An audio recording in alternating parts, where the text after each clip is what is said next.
Hi friends, അപ്പോൾ ഇതാണ് സാംസങ്ങിൻ്റെ പുതിയ മോഡലായിട്ടുള്ള F23 5G എന്ന് പറയുന്ന സ്മാർട്ട് ഫോൺ എന്ന് പറയുന്നത്. ഇത് പുതിയ മോഡലൊന്നുമല്ല, ഇറങ്ങിയിട്ട് ഒരു 4-5 മാസമൊക്കെ ഉണ്ട്. അപ്പോൾ ഇറങ്ങിയ സമയത്ത് ഞാൻ ഇതിൻ്റെ ഒരു ഷോർട്ട് വീഡിയോ ഇട്ടുണ്ടായിരുന്നു. അപ്പോൾ നമ്മൾ ഇന്ന് ഇതിൻ്റെ അൺബോക്സിംഗ് വീഡിയോ ചെയ്യുന്നത്. ഇതിൻ്റെ iQoo ബ്ലൂ എന്ന് പറയുന്ന ഈ കളറിൻ്റെ ഒരു അൺബോക്സിംഗ് വീഡിയോ.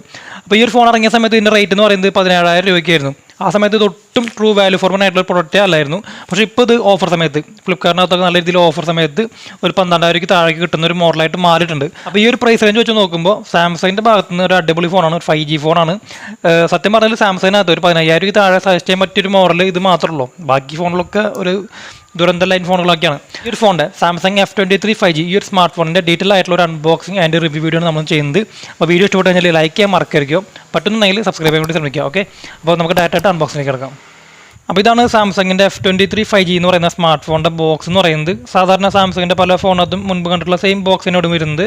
ഇവിടെ മോഡൽ നെയിം ഇവിടെ കൊടുക്കുന്നുണ്ട്, ഗാലക്സി F23 5G എന്ന് തന്നെ എഴുതിയിട്ടുണ്ട്. സൈഡിലും മോഡൽ നെയിം കൊടുക്കുന്നുണ്ട്. പിന്നെ താഴെ ഇവിടെ കുറച്ച് ഡീറ്റെയിൽസ്, ഫോണിൻ്റെ കുറച്ച് ഡീറ്റെയിൽസ് ഇവിടെ 6.5 ഇഞ്ചിൻ്റെ ഒരു ഫുൾ HD+ ഡിസ്പ്ലേ കൊടുക്കുന്നുണ്ട്. അതിൽ 120Hz റിഫ്രഷ് റേറ്റ് ഉണ്ടെന്ന് കൊടുക്കുന്നുണ്ട്. ട്രിപ്പിൾ ക്യാമറയാണ്, അതുപോലെ സ്നാപ്ഡ്രാഗണിൻ്റെ 7 സീരീസ് പ്രോസസ്സറാണെന്ന് കൊടുക്കുന്നുണ്ട്. പിന്നെ ക്യാമറയുടെ കുറച്ച് ഡീറ്റെയിൽസും അങ്ങനത്തെ കുറച്ച് കാര്യങ്ങളൊക്കെയാണ് ഈ ഫോണിൻ്റെ ബോക്സിൻ്റെ ബാക്ക് സൈഡിൽ എഴുതിയിട്ടുള്ളത്. MRP ഡീറ്റെയിൽസും കൊടുക്കുന്നുണ്ട്. 22,000 രൂപയ്ക്ക് ഇതിൻ്റെ MRP കാണിക്കുന്നുണ്ട് കേട്ടോ. പക്ഷേ ഈ ഫോൺ വിൽക്കുന്നത് 12,000 രൂപയ്ക്കാണ്. പിന്നെ ഇതിൻ്റെ ഫോണിൻ്റെ ബോക്സിനോട് എന്തൊക്കെ കിട്ടും അങ്ങനത്തെ കുറച്ച് കാര്യങ്ങളൊക്കെ ഈ ഫോണിൻ്റെ അകത്ത് കൊടുത്തിട്ടുള്ളത്. അപ്പോൾ നമുക്ക് ഇതിൻ്റെ മെയിൻ ബോക്സ് ഓപ്പൺ ആക്കാം. വലിയ അൺബോക്സിംഗ് ഒന്നും പറയാനില്ല, കാരണം ചെറിയൊരു ബോക്സാണ്.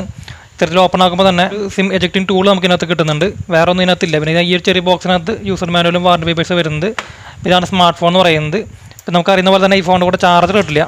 ചാർജർ നമ്മൾ സെപ്പറേറ്റ് വാങ്ങിക്കണം. ആകെ ഒരു ചാർജിങ് കേബിൾ മാത്രമേ അതിനകത്ത് കിട്ടുക, വേറെ ഒന്നും നമുക്ക് ഇതിൻ്റെ കൂടെ കിട്ടില്ല കേട്ടോ. അതിപ്പോൾ വരുന്ന ഒരു വിധം എല്ലാ സാംസങ്ങിൻ്റെ ഫോണിലും അങ്ങനെ തന്നെയാണ് വരുന്നത്. അത് പ്രത്യേകിച്ച് എടുത്ത് പറഞ്ഞ കാര്യമില്ല, എന്നാലും പറയാണ്. അപ്പോൾ ഇത്തരത്തിലൊരു പ്ലാസ്റ്റിക് കവറിനകത്താണ് ഈ ഫോൺ വരുന്നത്. അപ്പോൾ ഈ ഒരു കവർ നമുക്ക് ഇത്തരത്തിൽ ഓപ്പൺ ആക്കാം.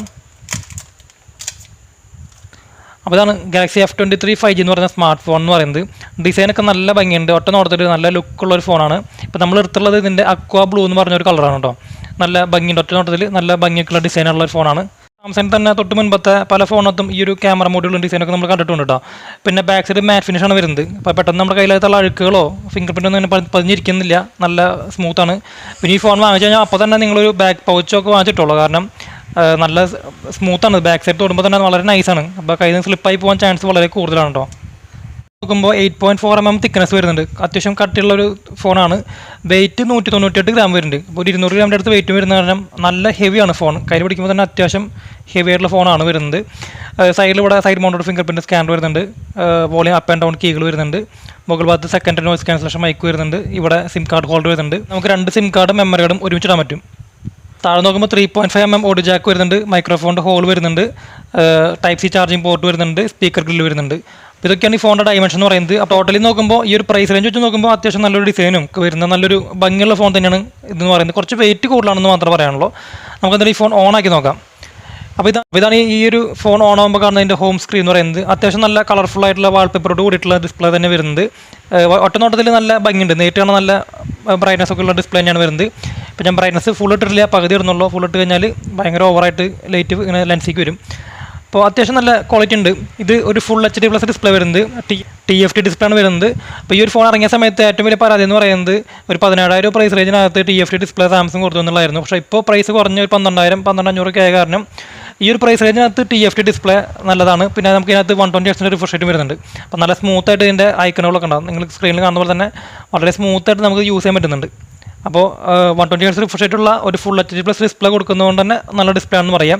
പിന്നെ ഇവിടെ ഒരു നോച്ചാണ് വരുന്നത്. വളരെ ചെറിയൊരു നോച്ചാണ്. നിങ്ങൾ സ്ക്രീനിൽ കാണുന്ന പോലെ തന്നെ കണ്ടോ, വളരെ ചെറിയൊരു നോച്ച് ഡിസ്പ്ലേ വരുന്നത്. പിന്നെ നോച്ചിനെ കുറ്റം പറയാൻ പറ്റില്ല. ഇപ്പോൾ ഒരുവിധം എല്ലാ ഫോണുകളും നോച്ചിലേക്ക് വന്നുകൊണ്ടിരിക്കുകയാണ്. താഴെ കുറച്ച് വലിയൊരു ബെസലാണ് വരുന്നത്. സൈഡിൽ വളരെ നൈസ് ആയിട്ടുള്ള ബെസൽസാണ് വരുന്നത്. ഇത് നോക്കുമ്പോൾ ഡിസ്പ്ലേ നല്ല ഡിസ്പ്ലേ ആണെന്ന് പറയാം. ഈ ഒരു പ്രൈസ് റേഞ്ച് വെച്ച് കൺസിഡർ ചെയ്യുമ്പോൾ നല്ല ഡിസ്പ്ലേ ആണെന്ന് പറയാം. ഇത് നമുക്ക് സെറ്റിംഗ്സിനകത്ത് കയറിയിട്ട് ബാക്കി കാര്യങ്ങൾ നമുക്ക് പരിശോധിക്കാം. സെറ്റിംഗ്സിനകത്ത് കയറി കഴിഞ്ഞാൽ ഇവിടെ അബൌട്ട് ഫോണിനകത്ത് പോയി കഴിഞ്ഞാൽ ഇവിടെ ഫോണിൻ്റെ model name Galaxy F23 5G എന്ന് കൊടുത്തിട്ടുണ്ട്. പിന്നെ IMEI നമ്പറും കാര്യങ്ങളൊക്കെയാണ് കൊടുത്തിട്ടുള്ളത്. സോഫ്റ്റ്വെയർ ഇൻഫർമേഷൻ്റെ ഭാഗത്ത് One UI 4.1 ആണെന്ന് കൊടുത്തിട്ടുണ്ട്. ആൻഡ്രോയിഡ് വേർഷൻ 12 ആണെന്ന് കൊടുത്തിട്ടുണ്ട്. ഏറ്റവും പുതിയ ആൻഡ്രോയിഡ് വേർഷൻ തന്നെ കൊടുക്കുന്നുണ്ട്. എന്തായാലും 13-നും 14-നും അപ്ഡേറ്റ് എന്തായാലും കിട്ടുന്നുണ്ടോ. സോഫ്റ്റ്വെയറിൻ്റെ ഭാഗത്തൊന്നും കുഴപ്പമില്ല, ഫുള്ളി അപ്ഡേറ്റഡ് ആണ്.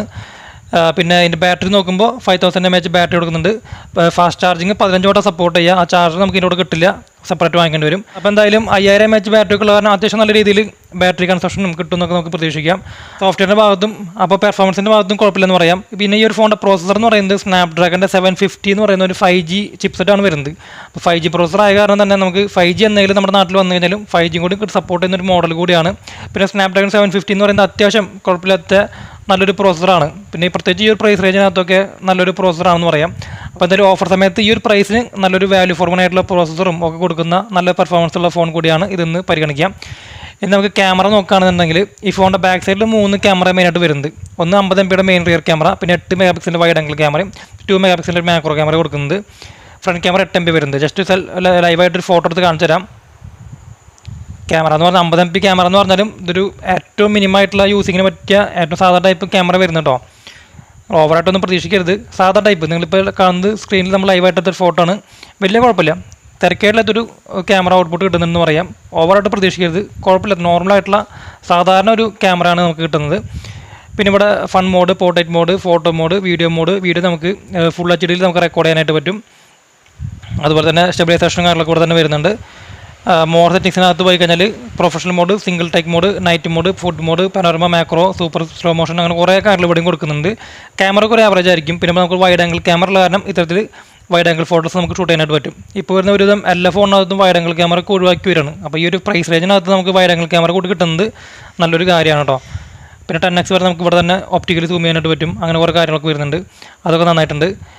ഇനി നമുക്ക് സെൽഫി നോക്കുകയാണെങ്കിൽ 8 MP ഫോണിൻ്റെ സെൽഫി ക്യാമറ വരുന്നത്. ഏറ്റവും സാധാരണ ഒരു നോർമലായിട്ടുള്ള ഒരു സെൽഫി ക്യാമറ, ഒരുപാടൊന്നും പ്രതീക്ഷിക്കരുത്. ഏറ്റവും സാധാരണ ആയിട്ടുള്ള ഒരു സെൽഫി ക്യാമറ നമുക്ക് കിട്ടുന്നത്. സെൽഫി ക്യാമറ കുഴപ്പമില്ലെന്ന് പറയാം. പോർട്രേറ്റ് മോഡൊക്കെ ആയാലും വലിയ തിരക്കേടില്ലാത്ത സെൽഫി ക്യാമറ കിട്ടുന്നുണ്ട്, കുഴപ്പമില്ലെന്ന് പറയാം. ഏറ്റവും മിനിമലായിട്ടുള്ളൊരു സെൽഫി ക്യാമറ നമുക്ക് ഇതിനകത്ത് കിട്ടുന്നുണ്ട് കേട്ടോ. അപ്പോൾ മൊത്തത്തിൽ നോക്കുമ്പോൾ ഇതൊക്കെയാണ് സാംസങ് F23 5G എന്ന് പറയുന്ന സ്മാർട്ട് ഫോൺ എന്ന് പറയുന്നത്. ഇതിൽ പറയുകയാണെന്നുണ്ടെങ്കിൽ ഈ ഒരു പ്രൈസ് റേഞ്ച്, ഓഫർ സമയത്ത് പ്രൈസ് റേഞ്ച് വെച്ച് കൺസിഡർ ചെയ്യുമ്പോൾ നല്ലൊരു പ്രൊഡക്റ്റാണ്. ഒരു 12000-12500 രൂപയ്ക്ക് 4GB RAM 128GB സ്റ്റോറേജുള്ള മോഡൽ കിട്ടും. 14000 രൂപയ്ക്ക് 6GB RAM 128 കിട്ടും. അപ്പോൾ ആ ഒരു പ്രൈസൊക്കെ വെച്ച് നോക്കുമ്പോൾ ഇത് നല്ലൊരു ഫോണാണെന്ന് പറയാം. അപ്പോൾ ഇത് ഇറങ്ങിയിട്ട് ഓൾമോസ്റ്റ് 4-5 മാസമായിട്ടുണ്ട്. ഇപ്പോൾ ഇറങ്ങിയ സമയത്ത് നമ്മൾ ഇതിൻ്റെ ഒരു ഷോർട്ട് വീഡിയോ ഇട്ടുണ്ടായിരുന്നു. ഇതൊരു ട്രൂ വാല്യൂ ഫോർ മണി ആയിട്ടുള്ള പ്രൊഡക്റ്റ് ആയത് കാരണം ഞാൻ ഇതിൻ്റെ അൺബോക്സിംഗ് വീഡിയോ ചെയ്തതാണ്. അപ്പോൾ എന്താണ് നിങ്ങൾക്ക് ഈ ഫോണിനെ കുറിച്ചുള്ള നിങ്ങളുടെ അഭിപ്രായം താഴെ കമൻറ്റ് ചെയ്യുക. മറ്റൊരു വീഡിയോയിൽ വരുന്നവരെ താങ്ക്സ് ലോട്ട്.